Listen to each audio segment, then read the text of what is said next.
Hello students, welcome on my YouTube channel Burnol science and this is me Gyanu Modi. तो चलिए शुरू करते हैं हम आज का टॉपिक। और आज का टॉपिक है कंजर्वेशन ऑफ मैकेनिकल एनर्जी।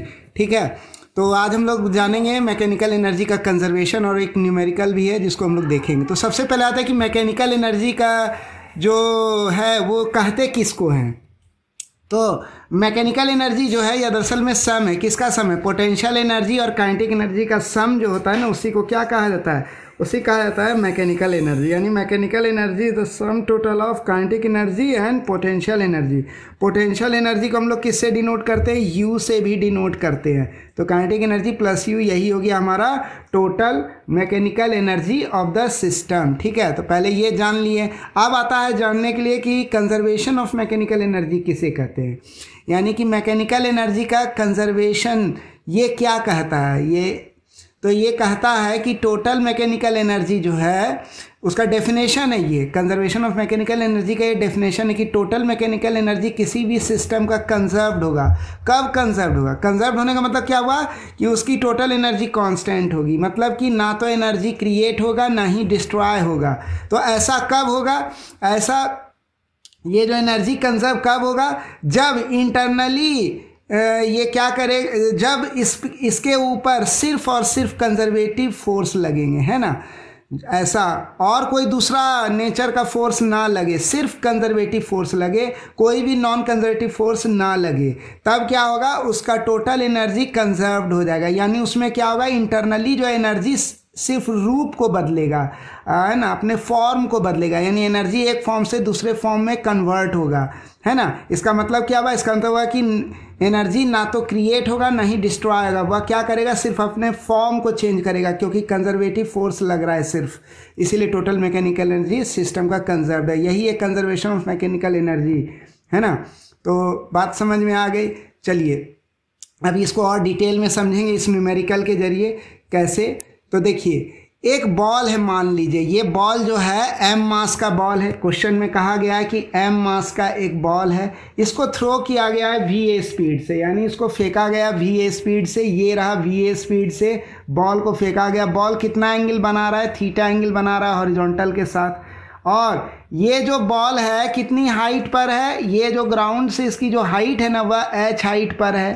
ठीक है, तो इतना सा इंफॉर्मेशन दिया हुआ है। अब ये बॉल क्या कर रहा है? ये जब बॉल गिरता है तो ये लैंड कर रहा है पॉइंट बी पर। ये ग्राउंड पर पॉइंट बी है, फाइनल पॉइंट। यहाँ ये लैंड किया तो कितनी इसकी, तो ये जब यहाँ लैंड कर रहा है तो बीच रास्ते में जो एयर के साथ कोई भी फ्रिक्शन नहीं हो रहा है बॉल का, यानी कोई भी एयर ड्रैग बॉल के ऊपर नहीं लग रहा है। ये कहा गया है क्वेश्चन में। तो कह रहा है कि बताइए जब बॉल यहाँ आएगा, नीचे ज़मीन को बी पॉइंट पर टच करेगा, तो इस समय बॉल की स्पीड यानी वी बी कितनी होगी? ये फाइनल स्पीड बॉल का कह रहा है कि जब वह ग्राउंड को हिट करेगा बॉल, तो उस समय फाइनल स्पीड वी बी क्या होगा। तो बस अब चलिए अब शुरू करते हैं हम लोग। तो मान लीजिए कि स्पीड जो है बॉल का, अब सॉल्यूशन देखते हैं कि किस प्रकार जो है इसको सॉल्व किया गया। तो मान लीजिए कि बॉल का स्पीड जो है ना, वह क्या है? वी बी है। जब वह हिट किया ग्राउंड को तो उस समय उसकी स्पीड कितनी है? वी बी है। ठीक है, तो एक बात ध्यान में रखिएगा, ये जो वर्क पावर एनर्जी वाला चैप्टर होता है ना, इसमें सभी ताले की जो कुंजी है, जो चाबी है, वह क्या है? वह वर्क एनर्जी थ्योरम। आपको मैं बता देता हूँ, ये वर्क एनर्जी थ्योरम इतनी वैल्यू है, मैंने हर वीडियो में इसकी वैल्यू बताई है। अगर आप इसको यूटिलाइज करते हो वर्क एनर्जी पावर वाले प्रॉब्लम में, न्यूमेरिकल में, मैं आपको गारंटी के साथ लिख के देता हूँ कि आपका कभी भी न्यूमेरिकल गलत नहीं होगा। ठीक है, तो चलिए हम लोग देख रहे हैं, आपका सॉल्यूशन बिल्कुल सही होगा। तो work done by all the forces, सभी फोर्सेस के द्वारा वर्क डन किसके बराबर होता है? चेंज इन काइनेटिक एनर्जी के। यानी जैसे ये बॉल पे जो अलग अलग फोर्सेस लग रहे हैं, उनके द्वारा वर्क डन जो है किसके बराबर होगा? उन सभी फोर्सेस के द्वारा टोटल वर्क डन जब हम जोड़ के निकालेंगे तो वह change in kinetic energy, ball का जो काइनेटिक एनर्जी में चेंज आ रहा है, बदलाव आ रहा है, उसके बराबर होगा। बस यही है। तो एक किसी बॉडी पर कौन कौन से फोर्सेस लग सकते हैं? तो तीन ही तरह के फोर्सेस की संभावना होती है लगने की। एक तो होता है ड्रैग फोर्स या फ्रिक्शनल फोर्स, उसके द्वारा किया गया वर्क डन। दूसरा होता है आपका इंटरनल कंजर्वेटिव फोर्स, उसके द्वारा किया गया वर्क डन। और तीसरा होता है एक्सटर्नल फोर्स, उसके द्वारा किया गया वर्क डन। यही तीन कैटेगरी के फोर्सेस जो है ना, किसी भी ऑब्जेक्ट पर लगने की संभावनाएं होती हैं, है ना। तो अभी आप हम लोग देख लेते हैं ये किसके बराबर होगा, चेंज इन काइनेटिक एनर्जी कारण। तो इस बॉल पर जो इंटरनल कंजर्वेटिव फोर्स लग रहा है उसके द्वारा वर्क डन क्या होगा, तो उसके द्वारा वर्क डन हो जाएगा work done bye mg force. mg force क्या हो गया, इस बॉल का डाउनवर्ड वेट फोर्स। ये जो डाउनवर्ड वेट फोर्स है हर समय लग रहा है, ये क्या लग रहा है, mg लग रहा है, यानी कि ये डाउनवर्ड वेट फोर्स जो है इसके ऊपर लग रहा है। तो ये डाउनवर्ड वेट फोर्स जो होता है ये किस तरह का फोर्स है, ये ग्रेविटेशनल फोर्स है। और हम लोग जानते हैं कि ये जो ग्रेविटेशनल फोर्स होता है ना, ये क्या होता है, ये इंटरनल कंजर्वेटिव फोर्स की तरह बिहेव करता है। ये ग्रेविटेशनल फोर्स कंजर्वेटिव होता है कि नहीं। तो ये हो गया हमारा कंजर्वेटिव फोर्स के द्वारा किया गया वर्क डन। कितना होगा, work done bye mg force. Work done bye frictional force, question में चूंकि कह दिया गया है कि ये बॉल जब हवा से होते हुए गुजर रहा है, जब ये नीचे गिर रहा है तो हवा जो है इस बॉल के ऊपर कोई भी एयर ड्रैग नहीं लगा रहा है, यानी एयर कोई भी फ्रिक्शनल फोर्स इस बॉल पे नहीं लगा रहा है। तो जब फ्रिक्शनल फोर्स ही नहीं लग रहा है तो इस फ्रिक्शनल फोर्स के कारण वर्क डन क्या हो जाएगा, जीरो हो जाएगा। क्या इस बॉल पर कोई एक्सटर्नल फोर्स भी लग रहा है, तो कोई भी एक्सटर्नल फोर्स नहीं लग रहा है। एकमात्र फोर्स लग रहा है जो डाउनवर्ड के तरफ लग रहा है, वह है कंजर्वेटिव फोर्स यानी ग्रेविटेशनल फोर्स यानी mg फोर्स लग रहा है। बाकी तो इस बॉल के ऊपर कोई भी दूसरा फोर्स नहीं लग रहा है, यानी एक्सटर्नल फोर्स भी नहीं लग रहा है। तो वर्क डन भी एक्सटर्नल फोर्स के द्वारा क्या हो जाएगा, यह भी जीरो हो जाएगा। Work done bye frictional force या एयर ड्रैग जो है वह भी क्या हो जाएगा, जीरो हो जाएगा, क्योंकि ड्रैग भी नहीं लग रहा है बॉल के ऊपर। एकमात्र लग रहा है कंजर्वेटिव फोर्स जो कि है work done bye mg force. तो ये किसके बराबर होगा, यह होगा चेंज इन काइनेटिक एनर्जी के बराबर होगा, है ना। तो हम एक चीज याद रखिएगा हमेशा कि कंजर्वेटिव फोर्स के द्वारा जो वर्क डन होता है, एक फॉर्मूला ये भी बहुत जरूरी है, इसको भी याद रखना है। यानी कि ये जो वर्क पावर एनर्जी होता है ना, इसमें दो फार्मूला बड़े इंपॉर्टेंट होते हैं। एक तो हो गया हमारा ये वर्क एनर्जी थ्योरम वाला फार्मूला कि work done by all the forces is equal to change in kinetic energy, और जो दूसरा फार्मूला होता है वह होता है work done by conservative force is equal to negative of change in potential energy.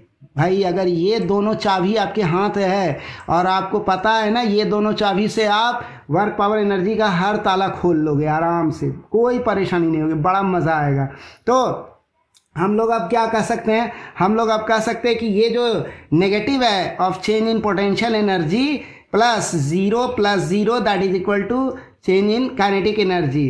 तो ये हम लोग निकाल लिए। ये क्यों हुआ negative of change in potential energy, क्योंकि ये हो गया work done by conservative force यानी mg फोर्स, जो कि क्या हो जाएगा, जो कि हो जाएगा इस बॉल का जो पोटेंशियल एनर्जी में जो चेंज आएगा उसका नेगेटिव के बराबर होगा। तो यहाँ हम वो लिख दिए। अब हम लोग इस इक्वेशन को सॉल्व करेंगे फर्दर। तो जब इसको सॉल्व करेंगे तो ये क्या हो जाएगा, ये zero is equal to change in kinetic energy plus change in potential energy हो जाएगा। क्यों भाई, क्योंकि ये जो change in potential energy negative, इसको LHS से किधर लाए हम, इसको RHS में लाए हम, ठीक है। तो जब हम लोग इसको RHS में लाए तो ये क्या हो गया, change in kinetic energy plus change in potential energy, या क्या हो गया, चेंज इन मैकेनिकल एनर्जी हो गया। और चेंज इन मैकेनिकल एनर्जी क्या कह सकते हैं हम, जीरो कहेंगे। यानी मैकेनिकल एनर्जी में क्या कहने का मतलब हुआ, ये जीरो आने का मतलब क्या हुआ कि मैकेनिकल एनर्जी में कोई भी बदलाव नहीं हो रहा है। तो बात क्लियर हो गई, यही तो हो गया कंजर्वेशन ऑफ मैकेनिकल एनर्जी, नहीं हुआ, यही हुआ कंजर्वेशन ऑफ मैकेनिकल एनर्जी। यानी कि क्या लग रहा था, सिर्फ इस बॉल पर एकमात्र फोर्स लग रहा था, यही ना डेफिनेशन में कहा गया है। तो यहां हम क्या किए, मैथमेटिकली भी प्रूव कर दिए इस बात को, एकमात्र फोर्स लग रहा है और वो फोर्स क्या है, mg फोर्स। ना तो इस बॉडी पर कोई फ्रिक्शनल फोर्स लग रहा है, ना ही कोई एक्सटर्नल फोर्स लग रहा है, सिर्फ और सिर्फ लग रहा है mg फोर्स लग रहा है, डाउनवर्ड वेट फोर्स लग रहा है। तो उसके कारण जो वर्क डन होगा ना, सिर्फ वही तो काउंट होगा ना। तो ये जब, तो कहने का मतलब क्या है कि जब किसी भी चीज़ पर सिर्फ कंजर्वेटिव फोर्स लगे तो समझ जाइए उस चीज़ का टोटल मैकेनिकल एनर्जी में कोई भी बदलाव नहीं होगा, वह क्या होगा, हर समय कांस्टेंट होगा। जो टोटल मैकेनिकल एनर्जी यहाँ होगा बॉल का, जो इस पॉइंट पर होगा, जो इस पॉइंट पर होगा टोटल मैकेनिकल एनर्जी, जो टोटल मैकेनिकल एनर्जी इस पॉइंट पर होगा, जो इस पॉइंट पर, मतलब हर पॉइंट पर टोटल मैकेनिकल एनर्जी कांस्टेंट होगा, है ना। क्यों, क्योंकि टोटल मैकेनिकल एनर्जी तो बदल ही नहीं रहा है, उसमें कोई चेंज ही नहीं आ रहा है, चेंज जीरो हो रहा है। इसका मतलब टोटल मैकेनिकल एनर्जी कांस्टेंट है। और ये कब संभव हो पाया, तभी हो पाया जब हमारा ये जो कंजर्वेटिव फोर्स सिर्फ लगेगा बॉडी पे, तभी ये संभव हो पाएगा। क्लियर हो गई बात। तो इस हिसाब से हम कह सकते हैं कि बॉल जब यहाँ पर है, पॉइंट ए पर है, इस समय जो बॉल के ऊपर जो टोटल मैकेनिकल एनर्जी है, बॉल की जो टोटल मैकेनिकल एनर्जी है, ये ए पॉइंट हो गया इनिशियल पॉइंट, तो इस समय जो टोटल मैकेनिकल एनर्जी होगा वह होगा मैकेनिकल एनर्जी इनिशियल।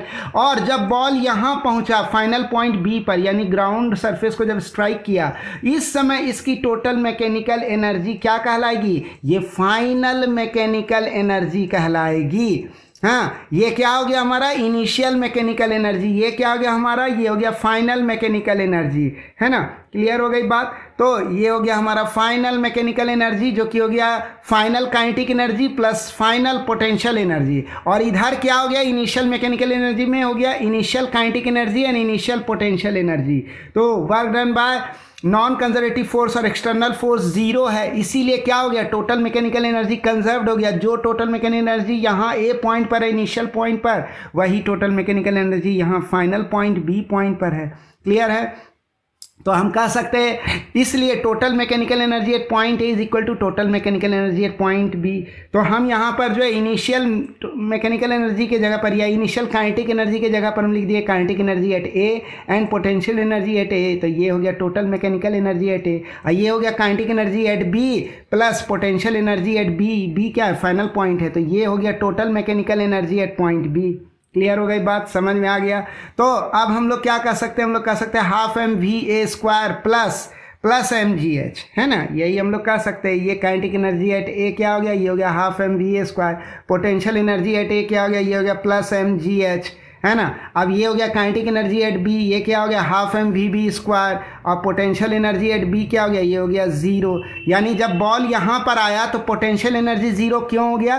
क्योंकि हम लोग इसको माने हैं रेफरेंस लेवल, है ना। ये जो ग्राउंड लेवल है ना, इसको रिफरेंस लेवल माने हैं। और ये बात हमेशा याद में रखिएगा कि रिफरेंस लेवल पर पोटेंशियल एनर्जी जो है ना बॉडी का क्या होता है? वह जीरो होता है। यानी फाइनल पॉइंट बी पर जो पोटेंशियल एनर्जी होगा बॉडी इस बॉल का, वह जीरो होगा। क्योंकि बॉल जब ये ग्राउंड को स्ट्राइक किया, पॉइंट बी पर जब पहुंचा, तो इस समय ये रिफरेंस लेवल पर बॉल आ गया और रिफरेंस लेवल पर पोटेंशियल एनर्जी जीरो था, इसलिए जीरो हो गया। लेकिन जब बॉल पॉइंट ए पे था तो इसकी हाइट कितनी थी रिफरेंस लेवल से? एच थी और ऊपर थी, है ना। रेफरेंस लेवल से ऊपर है, इसीलिए चूंकि ऊपर है रेफरेंस लेवल से तो पोटेंशियल एनर्जी पॉजिटिव हो गया पॉइंट ए पे, और मैग्नीट्यूड हो गया एम जी एच। क्लियर हो गई बात, ये नियम है।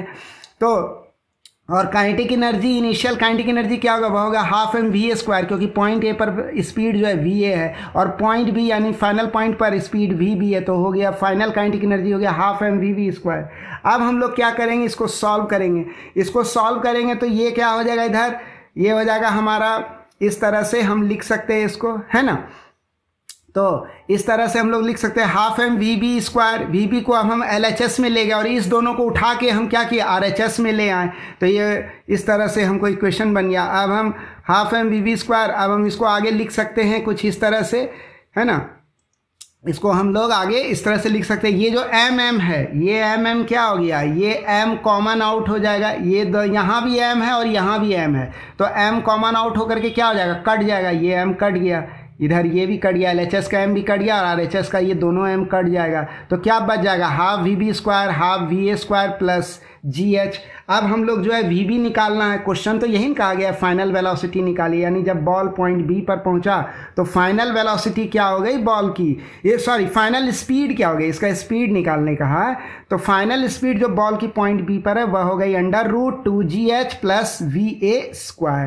क्लियर हो गई बात, समझ में आ गया। तो इस प्रकार जो हम लोग क्या किए, इस प्रॉब्लम को भी सॉल्व कर लिए। और इस प्रॉब्लम को सॉल्व करते हुए हम लोग मैथमेटिकली भी इस बात को देख लिए कि किस प्रकार जो है अगर किसी बॉडी पर सिर्फ क्या लगे, सिर्फ कंजर्वेटिव फोर्स अगर लगे तो किस प्रकार जो है जो टोटल मैकेनिकल एनर्जी होता है वह किस प्रकार कंजर्व्ड हो जाता है। उस चीज़ को भी जो है हम लोग यहाँ पर जो है देखे, मैथमेटिकली प्रूव होते हुए देख लिए, है ना। तो बात समझ में आ गई और आराम से जो है हम लोग इसको जो है सॉल्व कर लेंगे, ठीक है। तो मुझे पूरी उम्मीद है कि आपको ये कंजर्वेशन ऑफ मैकेनिकल एनर्जी का कंसेप्ट समझ में आया।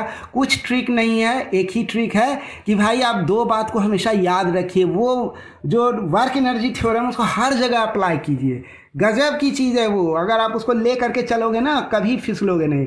तो वर्क एनर्जी थ्योरम जो है, जिसमें आपको पूरा ये कहा गया है कि वर्क जो है किसी भी जितने भी फोर्सेस किसी बॉडी पर लग रहे हैं, उन सभी फोर्सेस के द्वारा किया गया वर्क जो होता है ना, उस बॉडी के चेंज इन काइनेटिक एनर्जी के बराबर होता है। एक तो ये वाला फॉर्मूला, और दूसरा कि वर्क जो होता है कंजर्वेटिव फोर्स के द्वारा, वह जो होता है वह बॉडी में जो पोटेंशियल एनर्जी में बदलाव आ रहा है, जो चेंज आ रहा है, उसका नेगेटिव होता है। बस ये दोनों याद रखिए और आराम आराम से बगैर किसी टेंशन के, बगैर किसी झंझट के आप ये सारे न्यूमेरिकल्स को सॉल्व कर लोगे। तो आपने देखा कि इस प्रकार जो है कंजर्वेशन ऑफ मैकेनिकल एनर्जी को अप्लाई करके और किस प्रकार वर्क एनर्जी थ्योरम को अप्लाई करके जो है हमने इस पॉइंट पर, फाइनल पॉइंट पर जब स्ट्राइक किया बॉल, तो इस जगह एनर्जी, इस जगह इसकी स्पीड कितनी होगी, वो हमने निकालने का ट्रिक जो है सीखा, और कंजर्वेशन ऑफ मैकेनिकल एनर्जी का कंसेप्ट भी हमने सीखा। तो मुझे पूरी उम्मीद है आपको ये वीडियो अच्छा लगा होगा। अगर अच्छा लगा तो इसको आप ज़्यादा से ज़्यादा लोगों के साथ शेयर कीजिए, है ना। और हमारे इस प्यारे से यूट्यूब चैनल बर्नौल साइंस को सब्सक्राइब कीजिए, बेल आइकन को प्रेस कीजिए, और बस अगले वीडियो का इंतज़ार कीजिए।